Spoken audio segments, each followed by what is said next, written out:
alaikum, j'espère que vous allez bien. Moi, ça va, alhamdoulilah.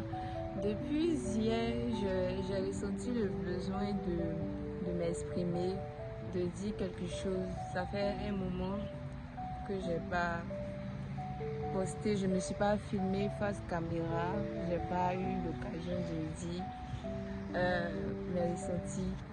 Et hier, je me suis rendu compte d'une chose. J'avais déjà abordé ça, mais je me suis vraiment rendu compte de cette chose-là et je voulais partager sur ça. Hier, comme ça, je me disais, mais j'ai trop hâte de mourir. Je suis pas morbide, je suis pas une personne morbide, je suis pas malade, je n'ai, alhamdoulilah, je n'ai rien de gravissime en moi. Je dis alhamdoulilah pour ça. Mais je me suis dit, j'ai trop hâte de mourir, j'ai trop hâte de ma rencontre, avec mon rap. J'ai trop hâte de ça. Une fois, avant que j'étais petite, je craignais la mort, mais d'une manière qu'on ne pouvait même pas expliquer en fait. Une fois, mais j'ai eu à dire à mon papa comme ça, mon papa, si on a peur de mourir, est-ce que ça veut dire qu'on craint vraiment Dieu? Je ne sais même pas où est le rapport, mais pourquoi j'ai dit ça? Mais je me rappelle que quand j'étais petite, j'ai dit ça. J'ai demandé à mon papa, j'avais vraiment peur de mourir. Pour moi, la mort, c'était quelque chose d'horrible. Et le fait que quand il y avait des morts, quand la mort survenait dans notre communauté comme ça, les gens pleuraient, les gens étaient dans un état lamentable, les gens étaient dans un état de tristesse. Donc tout ça, ça renforçait ma pensée de la mort, c'est quelque chose de pas bien. La mort, c'est horrible. La mort, ça sépare les gens. La mort, ça crée le désespoir, en fait. Je ne sais pas. Donc, ça a renforcé cette idée-là en moi. En grandissant aussi, cette idée est restée. C'est resté. Je me disais, mais je ne veux pas mourir, en fait. Je ne veux pas laisser ce monde-là. Ce monde-là est trop magnifique. Il y a les mers, il y a le ciel, il y a des gens qu'on aime, à qui on tient et qu'on ne veut pas forcément se séparer. Donc ça a maintenu cette idée en moi je ne voulais pas mourir, je veux rester en vie. Est-ce que c'était possible de rester éternel? Et ce qui est bizarre aussi, c'est que en même temps, je ne veux pas mourir. En même temps aussi, je ne voulais pas être éternelle. Il y avait cette idée d'éternité en moi. Je me disais, mais c'est pas possible. C'est pas possible de vivre éternellement, de rester en vie pour l'éternité. On va s'ennuyer. Non, en fait, c'était des idées contradictoires, mais pour moi aussi, ça suivait une certaine logique. Je ne pouvais pas clairement expliquer la logique. Mais pour moi aussi, ça suivait une certaine logique. Je ne pouvais pas clairement expliquer la logique que ça suivait. Mais ça suivait une logique. Je ne veux pas mourir, mais je ne veux pas aussi rester éternel. Tu vois, jusqu'à ce que bon, on grandisse réellement, on prenne de l'âge. Et que ça soit maintenant ou dans le futur, mais chaque individu va traverser des moments sombres dans sa vie. Va traverser des moments par lesquels il va changer de perspective. Il ne va plus voir la vie pareillement. Moi, j'ai connu ce moment-là. Ce moment où je broyais du noir. Je me disais, mais il n'y a plus de lumière en fait. Pourquoi vivre en fait? J'ai plus de raison de vivre. La vie, ça ne vaut plus la peine d'être vécu en fait. À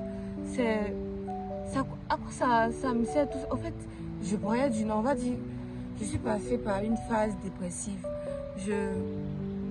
J'assume, hein. Je veux pas, j'ai pas envie de garder cette image de moi en mode non, tout a été parfait dans ma vie. Non, en fait, que ça soit maintenant, que tu aies vécu ou que tu ne l'aies jamais vécu, un jour ou l'autre, tu vas passer par ce moment-là. Qui que tu sois, en fait, que tu sois la personne la plus joyeuse du monde, un jour, tu vas connaître ces moments-là en fait. Et c'est la manière que tu vas gérer qui va déterminer beaucoup. Donc, je suis passée par des moments de ma vie où je pensais pas que c'était possible d'avoir un autre état, si ce n'est un état de tristesse, si ce n'est un état de mais qu'est-ce que je fous ici en fait? C'est pas ma place ici. C'est quoi ce monde-là en fait? Tu vois? Donc je suis passée par ces moments-là. Et c'est là que j'ai compris beaucoup de choses. J'ai compris que cette vie n'est pas pour nous. Cette vie n'est pas pour nous. Cette vie, c'est juste un passage. Et puis, y a pas, on ne devrait pas trop s'accrocher à cette vie, tu vois. Tu passes par... Je n'ai pas envie de forcément expliquer concrètement, mais je me dis que j'ai pas envie de cette vie en fait. J'ai pas envie de cette vie. C'est vrai que cette vie est magnifique. C'est vrai que cette vie a de quoi rêver, tu vois. Il y a des personnes qui peuvent être dans cette vie, que tu aimes bien, que quand tu les vois, tu es heureux, tu es heureuse, on va dire. Tu es heureuse, très heureuse, ça te donne le sourire. C'est vrai, tu ne devrais pas, t'es pas obligé de dire à cette personne-là, ah, toi, tu me rends heureux, mais si tu as l'occasion de dire à une personne que tu es, c'est vrai, tu ne devrais pas, t'es pas obligé de dire à cette personne-là, ah, toi, tu me rends heureux, mais si tu as l'occasion de dire à une personne que tu l'apprécies beaucoup, qu'elle te donne le sourire, faut le faire. Fais pas comme moi. Moi, je suis trop timide pour ça. Et moi, je ne m'assume pas en fait pour ça. Pas, je ne m'assume pas en mode je me déteste, en mode, je sais pas, je suis pas, peut-être, je ne suis pas méritante pour ça. Mais, tu vois. Mais que ça soit vraiment dans quelque chose de licite en fait, que ça soit dans quelque chose que Dieu approuve en fait, que ça soit dans le chemin de Dieu en fait. Quand c'est ça, c'est bien. Quand c'est ça, c'est bien. C'est bien, c'est génial. Donc, c'est à peu près ça. Donc, c'est à peu près ça. C'est bien en fait. Je suis pas heureuse. Hein? Même pas, je sais pas. Mais c'est quelque chose de ce genre-là. Si tu apprécies une personne, faut le dire. Écoute ce que je dis, fais pas ce que je fais. Si tu apprécies vraiment une personne, si quelqu'un te réjouit, que faut le dire, mais que ça soit dans le chemin, que notre arabe approuve, pas autre chose. Ouais. Finalement, on va terminer la vidéo ici. Donc, pourquoi j'aime la mort? Pourquoi je dirais que j'ai hâte de mourir? J'ai hâte de mourir parce que la mort, ça permet de briser les plaisirs. Ça permet de briser les tentations. C'est pas pour rien que notre prophète alayhi salat a dit dans un hadith rapporté par Tirmidhi, je crois, que en fait, multiplier le rappel de celle qui brise les plaisirs, multiplier le rappel de la mort. Oui, la mort brise les plaisirs. Parce que si je sais que peut-être, si je me dis pardon que dans 5 minutes ou bien dans quelques instants je vais mourir, il y a certaines choses que je serais freinée de faire. J'aurais pas envie de faire. Ça va me faire revenir à l'essentiel. Ça va me faire revenir à la réalité. Je vais plutôt privilégier les choses qui sont vraiment importantes. Parce que pour une personne qui sait qu'elle va mourir normalement dans quelques instants, elle va pas faire n'importe quoi. Je pense qu'elle va pas faire n'importe quoi. Elle va faire les choses vraiment qui marquent, les choses qui sont importantes. Ensuite, j'ai l'amour. On va dire que l'amour m'a sauvé la vie. L'amour m'a ramené. C'est assez contradictoire en fait. Mais l'amour m'a ramené à la vie. En ce sens où l'amour m'a appris que les gens sont limités. L'être humain est limité dans le temps. L'être humain est limité dans le temps. Donc, étant limité dans le temps, tu ne peux pas faire n'importe quoi. Tu ne peux pas... Pour une personne qui est limitée dans le temps, tu ne vas pas quand même passer ta vie à être triste, à te lamenter soit du passé ou à t'inquiéter du futur. C'est pas possible. C'est pas possible en fait. Tu ne peux pas vivre dans le passé. Moi, par exemple, avant, je vivais dans le passé. J'étais dans le passé à me lamenter de tout ce qui s'est passé d'horrible, à ruminer tout ce qui n'a pas marché, à m'accuser de toutes les mauvaises choses qui arrivaient dans ce monde-là. Je m'en voulais pour des choses dont je n'avais aucun contrôle, des choses que j'ai pas cherchées, des choses que j'ai pas demandées.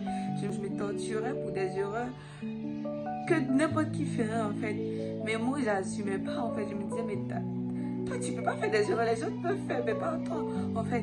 Donc, je vivais dans le passé avec ces remords-là. Ou soit, si ce n'était pas ça, je vivais dans le futur avec des inquiétudes, avec le fait de me dire que les choses sont mal passées dans le passé. Qu'est-ce qui te prouve que les choses vont bien se passer dans le présent et pardon, dans le futur? Donc, je m'inquiétais encore. J'avais peur en fait, j'avais peur du futur. J'entrevoyais le futur avec beaucoup d'anxiété. Je me disais, mais attends quoi, peut-être que je suis destinée à souffrir, peut-être que rien ne va en fait, rien ne va y arriver, rien ne va... Genre, je me voyais difficilement, pardon, être heureuse en fait. Moi, avant, je croyais que le bonheur c'était pour les autres en fait. Moi, c'était pas possible pour moi d'être heureuse. Moi, peut-être que moi, je suis faite à cette affaire-là, mais je me disais que j'étais faite pour souffrir. En fait, j'étais faite pour avoir conscience de la mort. Ça m'a permis de... Mais tu es limité. Tu es limité dans le temps. Tu n'as pas le temps de réfléchir à tout ça. Vive au présent. L'instant présent, right now. Tu vois, tu es au présent. Concentre-toi sur ce qu'il y a maintenant. Concentre-toi sur les choses sur lesquelles tu as le contrôle en fait. Tu vois, tu décides d'être heureuse. C'est toi qui décides d'être heureuse ou c'est toi qui décides d'être triste. C'est vrai, t'as plus de contrôle sur le passé. T'as pas de contrôle sur le futur. Mais tu as le contrôle sur ce présent là où tu es. Et tu peux un petit peu contrôler le futur si tu veux un peu. Si tu veux, si tu es humain, tu peux contrôler le futur. Si tu mets, si tu fais ce qu'il faut dans ton présent, tu peux contrôler le futur. Même si en vrai c'est Dieu qui décide. Mais tu auras fait les efforts en fait. Parce que Allah, en vérité, Allah récompense les efforts. Allah récompense les efforts. Allah ne regarde pas au mérite. Si Allah devait vraiment regarder si on méritait quelque chose ou pas, je pense que personne ne bénéficierait de sa rama. Mais il regarde les efforts que nous mettons. Il récompense les efforts. Donc, tu es limité, tu n'as pas le temps de pleurnicher. La vie est trop courte pour toi. Tu ne vis pas assez pour être triste en fait. Tu ne vis pas assez pour avoir des pensées limitantes. Tu ne vis pas assez pour te soucier de comment les gens te perçoivent. C'est pas ton rôle en fait. Si une personne te perçoit mal, mais c'est quelque chose qui est extérieur à toi, ça ne te regarde pas. C'est sa perception, c'est son regard, ça la concerne en fait. Mais ça ne te concerne pas toi. Toi, t'as juste à être heureuse, à te rapprocher de ton rêve, à faire ce qu'il faut en fait, à faire ce qu'il faut. Et enfin, la mort, ça m'a redonné la vie, ça m'a ramené à la vie, on va dire, dans la mesure où j'ai appris à quoi va ressembler notre vie après la mort. Je me suis documentée sur la vie après la mort. On nous a tellement, comme j'ai dit, on nous a tellement vendu négativement la mort. On nous a tellement vendu négativement la vie d'après ici. On nous a dit que, on nous a plus vendu le fait que tu iras en enfer. Tu vas aller en enfer, l'enfer il est ci, l'enfer il est ça. Mais on ne nous a pas parlé du paradis. On ne parle pas assez du paradis, de tout ce qu'il y a dans le paradis, de toutes les merveilleuses choses qu'Allah va mettre à notre disposition si on œuvre correctement pour avoir le paradis. Tu vois, j'ai appris que là-bas il y aurait pas de mal pour avoir le paradis. Tu vois, j'ai appris que là-bas il y aurait pas de mal, personne ne se ferait de mal. J'ai appris que là-bas, il y aurait pas l'ego. L'ego qui est notre ennemi juré. L'ennemi juré de l'homme, en fait, c'est pas son semblable. L'autre disait que, quelqu'un disait que le mal, l'enfer, c'est les autres. Un philosophe, je crois, a dit l'enfer, c'est les autres. Mais moi, je pense que l'enfer, c'est pas les autres. L'enfer, c'est l'ego, en fait. Notre pire ennemi, c'est notre ego. Notre ego qui nous fait croire des choses qui ne sont pas forcément vraies. Des choses qui peuvent ruiner notre relation même avec les autres. Vous voyez. Et ce qui a renforcé encore plus mon envie de l'au-delà, c'est que Allah a dit dans son Saint-Coran, la vie des niais est cette meilleure. Allah qui a créé ce monde-là, ce monde, si on veut être honnête, qui dispose, qui regorge de plein de choses magnifiques, plein de choses qui peuvent nous rendre heureuses et heureux. Allah dit, je vais vous prévoir quelque chose de bien meilleur encore. Donc, juste le fait de savoir qu'Allah dit qu'il y a quelque chose de bien meilleur après ici, j'ai hâte. J'ai hâte en fait, parce que j'ai confiance en mon Rab. Toute la parole que Allah dit est véridique. Donc tout ça mis ensemble, j'ai hâte de mourir. J'ai hâte de mourir. Pas parce que j'ai confiance entièrement que j'irai au paradis. Non, même pas. Allah dit dans son Coran que c'est pas par nos efforts même quand on va rentrer au paradis. Tu peux tout faire bien en fait, mais ce ne sont pas par tes efforts que tu vas rentrer au paradis. C'est à travers sa miséricorde que nous allons bénéficier de son paradis. Donc Allah aussi dit dans son Coran, ne désespérez jamais en ma miséricorde, de ne jamais désespérer en sa miséricorde. Donc j'ai hâte de mourir parce que je vois en mon Rab